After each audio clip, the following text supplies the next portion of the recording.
The good news is that contribution limits to tax shelters have expanded over the recent years, some of this due to some creative new tax laws. But the bad news is we are seeing evidence that payroll companies and HR companies, it's not automatically, these new opportunities are not automatically being applied where logically you'd expect that they would. What are the most common areas that you need to be on the lookout for to ensure that you maximize the tax opportunities? I've got that and more coming up.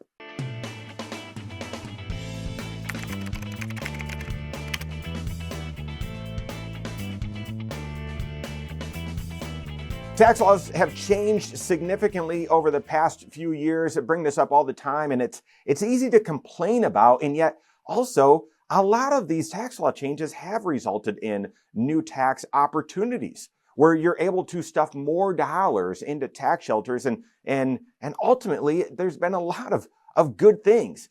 I just don't like the complexity and the confusion that it's created, and I want you to maximize the tax planning opportunities. I want you to take advantage of these new tax laws. And so pointing things out that you could make sense in your situation to, super catch-up contributions, those sorts of things. I'll get into it here in just a second. I want you to be aware of what they are and incorporate them into your plan so that you can be even more tax efficient, keep more dollars of, hard-earned dollars, building wealth for you, not going downstream to Uncle Sam. But here's the issue, guys. A lot of these tax law changes, we're seeing evidence that they're not just automatically being applied by your payroll company or by your HR firm. There's so many changes, there's so much complexity that HR firms or HR professionals, payroll companies, they're not automatically applying these things because they're just trying to play catch up as well. And therefore, bad news is you've got to be more on top of this than you have in the past. If in the past you've just said, okay, I'm contributing a certain percentage, yep, that's going to allow me to, hit the catch up, or I'll be able to hit the maximum, blah, blah, blah. It's very possible that your payroll company or your payroll team members or HR, they might stop you out, and you need to be communicating proactively so that you don't miss out. What are the most common areas that we're seeing evidence that, they're not just automatically being applied? Well, let me share three, okay? The first one is taking advantage of the new super catch-up contribution. You know that when you're contributing to your 401k, there is a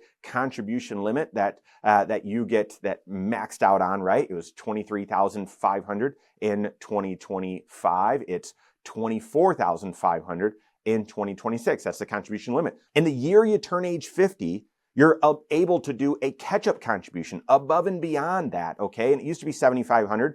That's what it was for 2025. It's now $8,000 for 2026. And that's sort of more common knowledge. Back in the past, or maybe your payroll firm still requires a separate contribution percentage and election if you're going to do catch-up. A lot of firms, it's just automatic, but that's one. Well, super catch-up contributions, enter that. That started in 2025. This is where in the year that you turn age 60, 61, 62, and 63, just those 4 years. Does not make any sense why they'd limit it to that.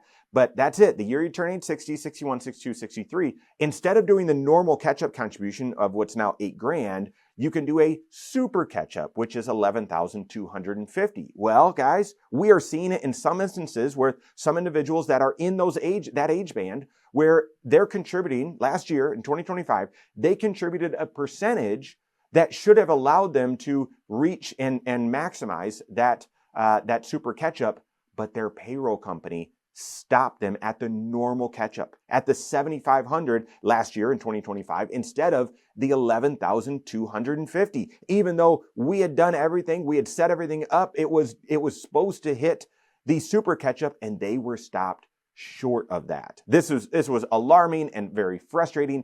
What do you need to do? You need to stay more on top of your paychecks. I'd probably communicate. If you are expecting to get the super catch-up, you're contributing a percentage enough to optimize it, communicate with your payroll, communicate with HR.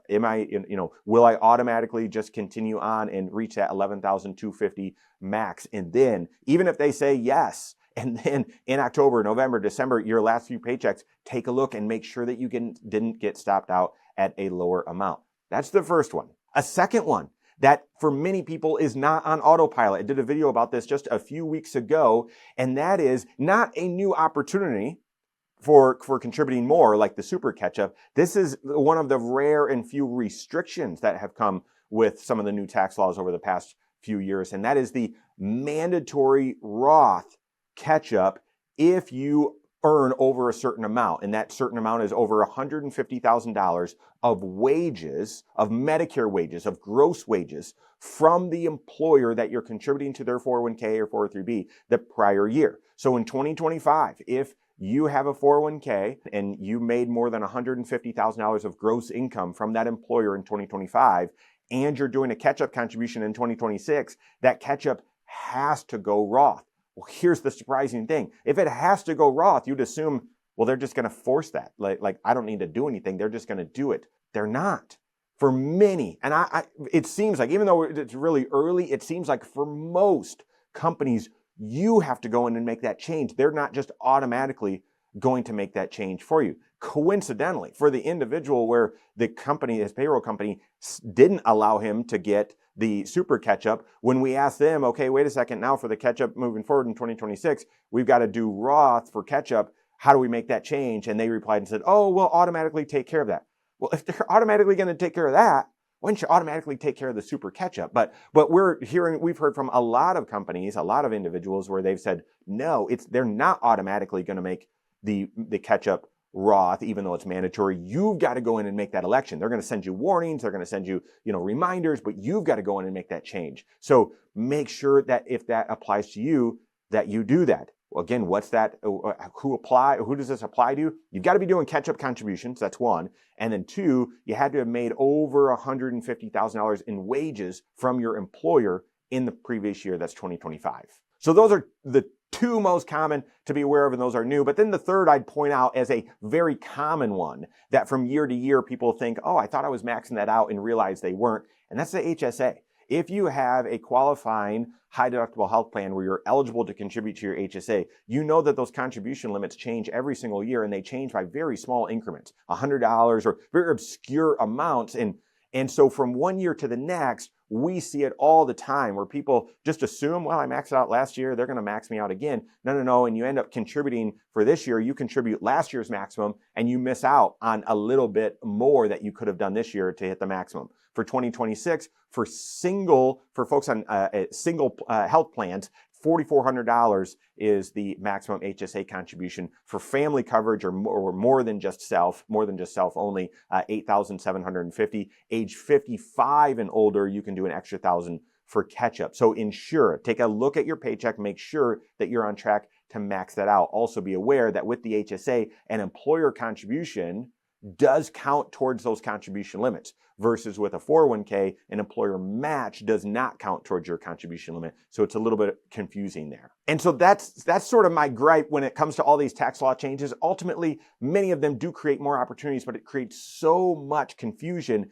Gone are the days where you can just passively say, yeah, I'm assuming it's all going to work out. It's just going to flow the way it's supposed to. No, you got to be proactive. You got to be on top of that. So talking to your HR company, making sure, hey, this is how it's going to work, right? Do I need to make a change? Are you going to get me all the way to the right limits? And then staying on top of it as you go throughout the year to ensure that you capture those opportunities, and any restrictions like the mandatory Roth, you don't create a mess for yourself that needs to be cleaned up in the future. So all of this is related to tax planning, avoiding tax surprises, capturing tax opportunities. Work with your CFP on that. If you don't have a CFP on your team, you can contact one on my team. Find us online, Korhorn.com. That's Korhorn with KWise20show.com. You can find us there as well, or give us a call, 574-247-5898. All right, there you have it. Go out and take your next wise step in your financial life.